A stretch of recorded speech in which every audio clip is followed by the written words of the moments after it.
नमस्कार दोस्तों, tiger 90 channel में आप सभी को स्वागत है। दोस्तों, अगर अभी तक आपने चैनल को सब्सक्राइब नहीं किया तो प्लीज़ चैनल को सब्सक्राइब कर लो, साथ ही साथ बेल आइकन को दबा लें ताकि मेरे द्वारा डाला गया हर वीडियो का नोटिफिकेशन सबसे पहले आप तक पहुंचे। दोस्तों, आज की इस वीडियो में यूपीएससी में जो कि 12 नवंबर 2021 को फर्स्ट शिफ्ट में जो एग्ज़ाम हुआ था उसमें हिंदी के संबंधित 40 प्रश्न लेकर के प्रेजेंट हुए हैं।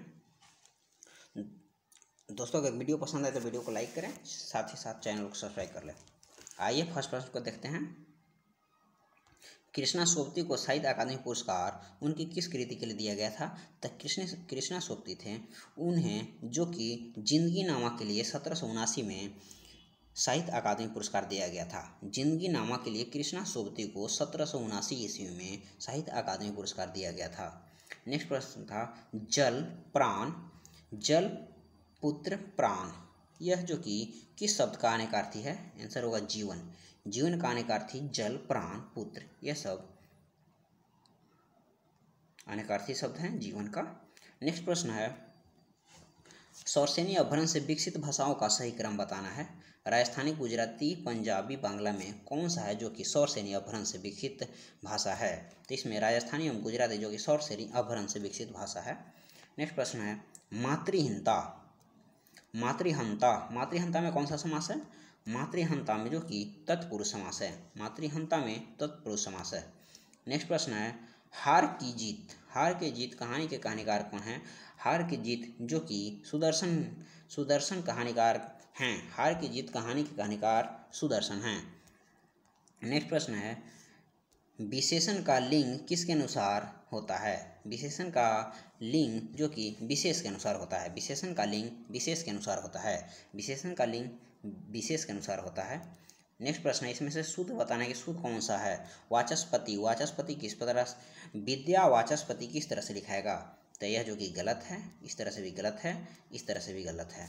विद्या, विद्यालय में जिस तरह से विद्या लिखाता है इसी तरह विद्या हो गया। और वाच, विद्या वाच वनस्पति में अधस पति हर्ष से लिखाता है। इसी तरह विद्या वाचस्पति में विद्या वाच आधा दंती स प त हर्षयति, विद्या वाचस्पति हुआ।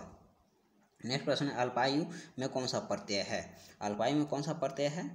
तो अल्पायु में जो कि आयु प्रत्यय है। आयु जो कि वर्तनी के अनुसार भी पूछा जाता है तो इसको देखिएगा। आयु वर्तनी शुद्ध होता है आ यु, हर्षय किया जाता है, इसलिए आयु जो कि वनस्पति जो कि वर्तनी शुद्ध है। नेक्स्ट प्रश्न है एक हाथ से ताली नहीं बजती, मुहावरे का अर्थ। एक हाथ से ताली नहीं बजती, झगड़े में दोनों पक्ष दोषी होते हैं। एक हाथ से ताली नहीं बजती, मुहावरे का अर्थ होता है दोनों झगड़े में दोनों पक्ष दोषी होते हैं। नेक्स्ट प्रश्न है मूल आक्रामक धातु के साथ प्रत्यय जोड़कर बनाई गई क्रिया में कौन सी धातु होती है?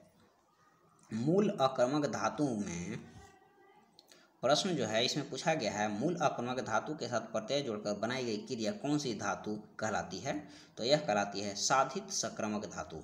साधित संक्रामक धातु किसको कहेंगे? मूल आक्रामक धातु के साथ प्रत्यय जोड़कर बनाई गई क्रिया को साधित संक्रामक धातु कहेंगे। नेक्स्ट प्रश्न है हिंदी के शब्द में छ जो होता है का क्रम किस वर्ण के बाद आता है? तो छ का क्रम जो कि क के बाद आता है, क्योंकि छ जो होता है से क और दंती स, आधा क और दंती स से मिला होता है। इसी तरह त्र, ज्ञ और स्र का भी पूछा जाएगा। तो इसी तरह अगर छ जो है से क के बाद आता है, त्र जो कि त के बाद आता है, ज्ञ जो कि ज के बाद आता है एवं स्र जो कि तलावी स के बाद इसका क्रम आता है। नेक्स्ट प्रश्न है इनमें घोटक शब्द क्या है? घोटक शब्द जो कि तत्सम शब्द है। घोटक शब्द तत्सम है। इनमें से कौन सी बोली उदासीन आकार बहुला है? उदासीन आकार बहुला जो कि बघेली को कहा जाता है। उदासीन आकार बहुला बोली बघेली को कहा जाता है, इसको ध्यान रखिएगा। इनमें से उपविराम का चिन्ह इनमें से कौन सा है? उपविराम कौन सा है? तो उपविराम का चिन्ह यह है उपविराम का चिन्ह। दो बिंदु विराम रहता है, थोड़ा सा नीचे लगा रहेगा अल्प विराम लगेगा, अब पूरा रहेगा इसको पूर्ण विराम कहा जाता है।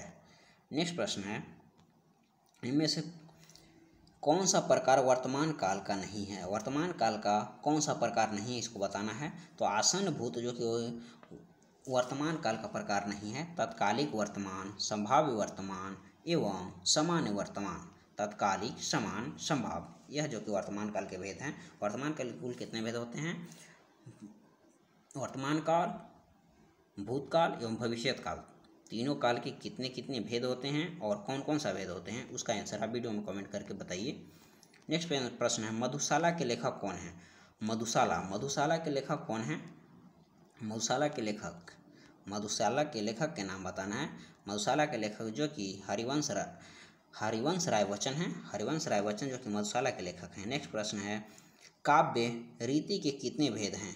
काव्य रीति के कितने भेद हैं? काव्य रीति के 3 भेद होते हैं। काव्य रीति के 3 भेद हैं। नेक्स्ट प्रश्न है, वाच्य के कितने प्रकार होते हैं? वाच्य कितने प्रकार के होते हैं? वाच्य 3 प्रकार के होते हैं। वाच्य 3 प्रकार का होता है, कर्मवाच्य, कर्तृवाच्य और भाववाच्य। नेक्स्ट प्रश्न है, इनमें से कली कथा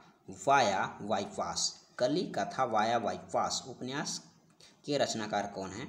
कली कथा वाया बाईपास जो कि अलका सरावगी की रचना है। अलका सरावगी की रचना कली कथा वाया बाईपास यह रचना है। नेक्स्ट प्रश्न है, इनमें से कौन है जो कि उर्दू उपसर्ग नहीं है? तो खुश जो कि उर्दू उपसर्ग है, ऊन जो कि उर्दू उपसर्ग के अंतर्गत नहीं आता है। उर्दू उपसर्ग के अंतर्गत कौन है और कौन नहीं है? उर्दू उपसर्ग में खुश, गैर, कम, ये सब उर्दू उपसर्ग में आते हैं, पर ऊन है जो कि उर्दू उपसर्ग में नहीं आते हैं। नेक्स्ट प्रश्न है, बताएं इनमें से कौन सा भाववाचक संज्ञा क्रिया से नहीं बनी है?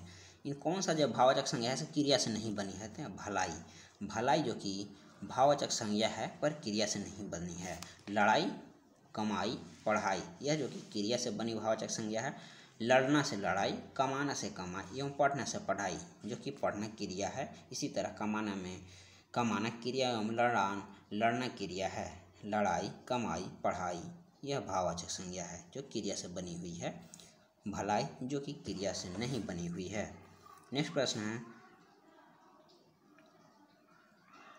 अब न गहरी नींद में तुम सो सकोगे, गीत गाकर मैं जगाने आ रहा हूँ। अत्तल अस्ताचल तुम्हें जाने न दूंगा, अरुण उद्यांचल सजाने आ रहा है। कल्पना में आज तक उड़ते रहे तुम। उपर्युक्त वाक्य में गहरी नींद में सोने का क्या अर्थ है? आंसर होगा बेखबर होना। गहरी नींद में सोने का अर्थ बेखबर होना। नेक्स्ट प्रश्न है, उपर्युक्त वाक्य के अनुसार कवि लोगों को कहाँ नहीं जाने देना चाहते हैं? पतन की राह पर कवि नहीं जाने देना चाहते हैं। नेक्स्ट प्रश्न है, उपयुक्त वाक्य में कवि किस तरह के व्यक्तियों को संबोधित कर रहा है? कवि द्वारा किस तरह के व्यक्तियों को संबोधित किया जा रहा है? कवि द्वारा जो जीवन की कठोर वास्तविकता से बेखबर है, उस तरह के व्यक्तियों को संबोधित किया जा रहा है। नेक्स्ट प्रश्न है, मैं खाना खा चुका था, इस वाक्य में भूतकालिक के भेद हैं। किस भूतकाल के भेद हैं? मैं खाना खा चुका था, यह पूर्ण भूतकाल का भेद है। नेक्स्ट है, इनमें से विभत्स रस का अस्थायी भाव क्या होता है? विभत्स रस का अस्थायी भाव जुजुप्सा होता है। विभत्स रस का अस्थायी भाव जुजुप्सा होता है। नेक्स्ट प्रश्न है, धड़ाक में कौन सा प्रत्यय है? आंसर होगा आक। धड़ाक में आक प्रत्यय है। नेक्स्ट है, अभिनव गुप्त का प्रमुख दार्शनिक मत क्या है? अभिनव गुप्त का प्रमुख दार्शनिक मत जो कि शैव है। शैव जो कि अभिनव गुप्त का प्रमुख दार्शनिक मत है। नेक्स्ट है, आकाश का पर्यायवाची है। आकाश का पर्यायवाची कौन है? व्योम जो कि आकाश का पर्यायवाची है। नेक्स्ट है, विरोधाभास अलंकार निम्नलिखित में से किस अलंकार की श्रेणी में आता है? विरोधाभास अलंकार जो कि अर्थालंकार की श्रेणी में आता है। विरोधाभास अलंकार है जो अर्थालंकार की श्रेणी में आता है। नेक्स्ट प्रश्न है पार्थिव। पार्थिव शब्द के लिए उपयुक्त वाक्य क्या होगा? जिसका संबंध पृथ्वी से हो उसे पार्थिव कहा जाता है। जिसका संबंध पृथ्वी से हो उसके लिए पार्थिव शब्द का प्रयोग करेंगे। नेक्स्ट प्रश्न है आजीवन। आजीवन में कौन सा समास है? आजीवन में अव्ययी भाव समास है। आजीवन में अव्ययी भाव समास है। इनमें से कौन सा सर्वनाम शब्द है?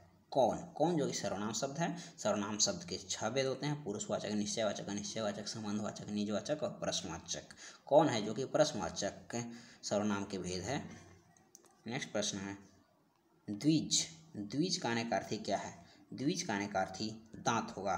द्विज का अनेकार्थी दांत होगा।